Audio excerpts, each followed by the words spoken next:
You keep hearing, speed, speed, speed. Yep. I mean, that kind of seems to be the Achilles heel, so to speak. I mean, you kind of got the guys that you got, but what can you do to can you do some things to kind of balance that out a little bit to kind of? Yeah, I mean, football is a game of angles. I mean, you can take away speed if you're taking proper angles to the ball and guys playing hard every play. The times where speed really hurts you is a guy that takes a play off or assumes, that someone else is going to make a play. But, speed is real. And if a team has it, which Oklahoma State does, they can expose you if you don't take the proper angles and play every play.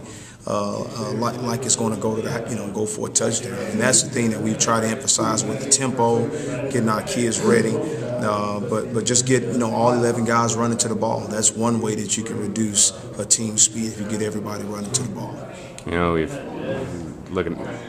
I know you've had a chance to look at some of the tape from last week already, and it seems like especially when you look at the time of possession, what it says is you're getting gashed for big yards, not necessarily a lot, but just big ones. I mean, what are some of the things that you kind of notice that are kind of leading to some of those big plays? Is it just mental errors, or just like you said, angles? It's a combination of things. You got some guys that are not fitting plays right. You got some guys that are assuming that the play's over and taking bad angles to the ball. I mean, it's a combination of things at all three levels of the defense, and we're trying to improve that, and that's what we're working on as a staff.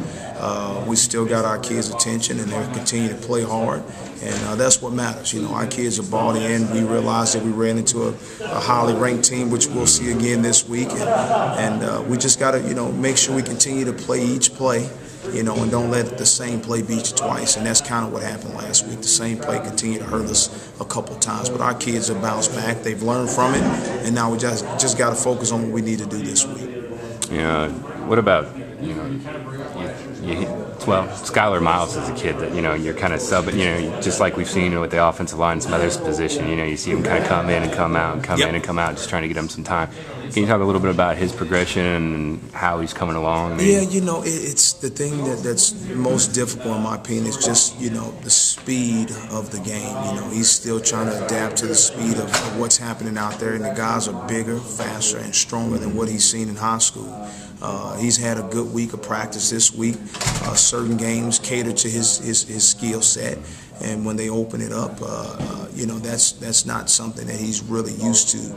At this level where everybody's fast and close quarters, he's a little bit better. But the kid he hasn't stopped working since day one, since he's been here. But it's just hard to kind of get him adapted to what we need to help us, be a little bit better on defense right now. What's his best strength? I mean, what does he do best? Strictly, in the box, physical, and just a nose for the ball. He has a nose and a knack for getting to the ball, but he has to learn better block protection as far as staying on his feet, getting on and off a block.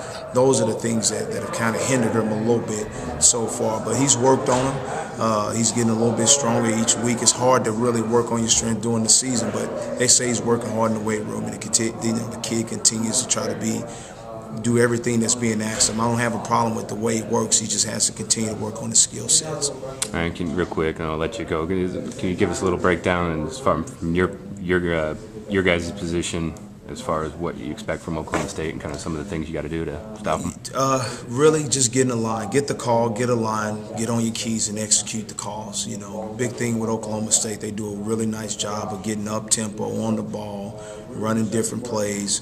And they really just try to get you to misfit. And teams that take the play off or misfit or don't get calls, you see them pop and crease them for 20-plus yard plays. And they rely upon that. They practice it.